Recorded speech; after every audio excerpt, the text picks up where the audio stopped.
I'm tired of seeing movies about too much Cool Whip.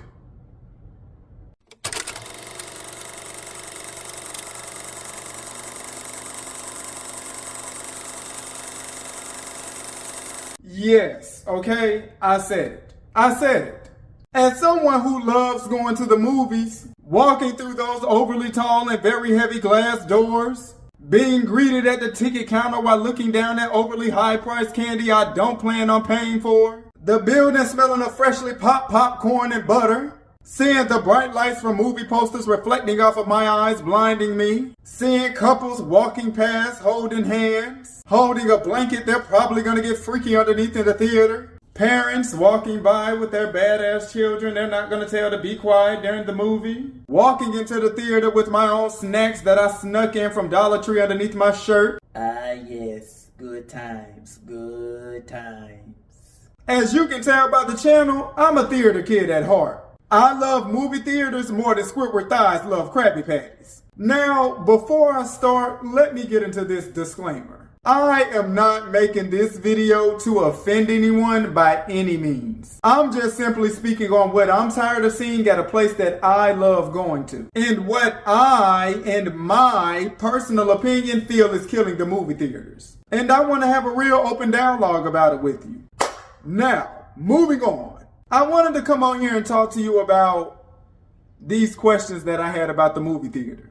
But first, let me just tell you what led me to these questions. I know people getting comfortable with being in the house due to COVID restrictions played a part. I know streaming services allowing people to watch a new movie from the comfort of their homes also played a part. I know also that in this digital day and age, we have a lot of access to movie websites that offer us new movies for the free. One can say that all of these things together play a major part in movie theaters dying. And also, I agree with this to some degree. But while all these things can all be true, I can't help but notice that a lot of the content I see on streaming services looks a lot more diverse than what I see on the movie screen at a theater. Just cook with me here. The actors that I see on streaming services resemble the type of people I could walk past in the mall. Take one of my favorite TV shows called Sex Education, for example, right? And I don't know if you've watched that yet, but you should, because it's good. But anyways, the cast on that show is very well diverse, with characters who look and come from all walks of life. Some are really attractive, and some have imperfections like all of us. It's a show where everybody and anybody can see themselves in one of the characters. And that's pretty much how it is throughout a lot of content I see on streaming platforms. Now for the movies that I see at the theater, they're mostly just full of actors who resemble Cool Whip.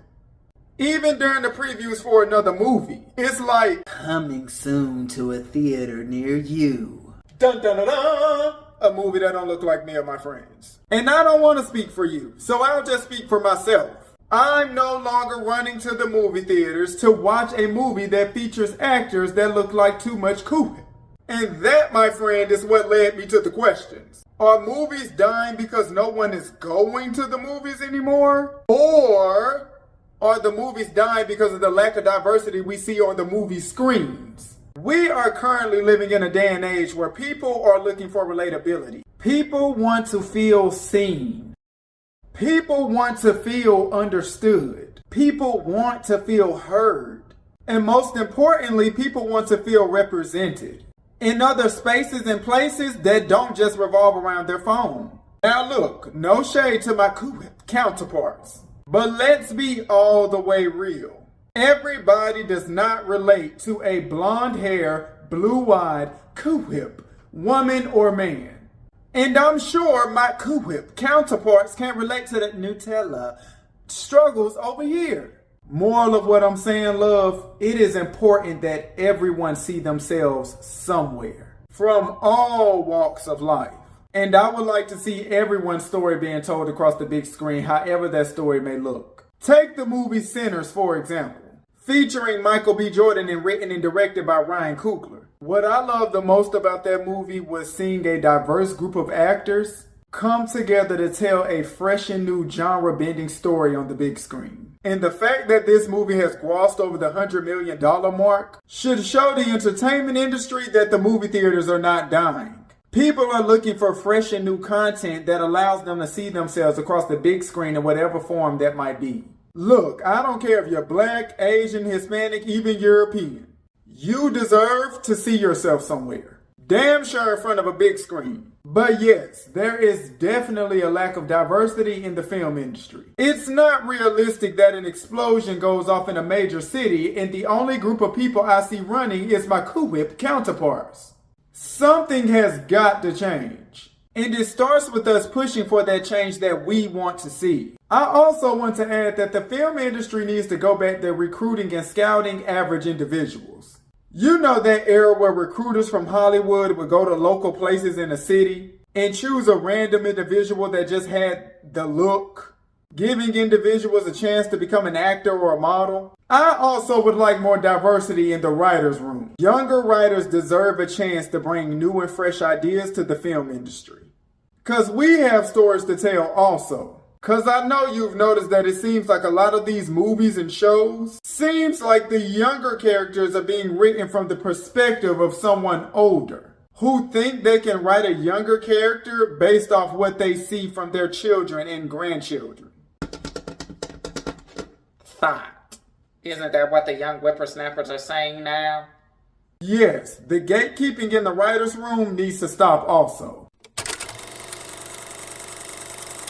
But to you watching this video, I want to say, I know in this world it can be discouraging when you don't see yourself in the places and spaces you would like to see yourself. You have to always remember that you're special. You are someone that's important too. You have a story that deserves to be represented and told also. You have a talent that needs to be explored in every important room that you walk into. And it's up to me and you to be that change that we want to see in the world. Creating these spaces and places where people feel seen, people feel heard, and most importantly, people accepted. Because me and you know what it's like to not have that. Our story and our representation matters. And as long as we have each other's back, there is nothing in this world we can't accomplish together. I'm rooting for you, you're rooting for me, we're rooting for each other. And that's always. But as always, film critics, this has been a commentary. You've listened to me commentate. Like, comment, and subscribe so we can grow as a family. I'm Déj'Shon, your favorite alternative black boy, and I'm out. Peace and blessings. Thought. Isn't that what the young whippersnappers are saying now?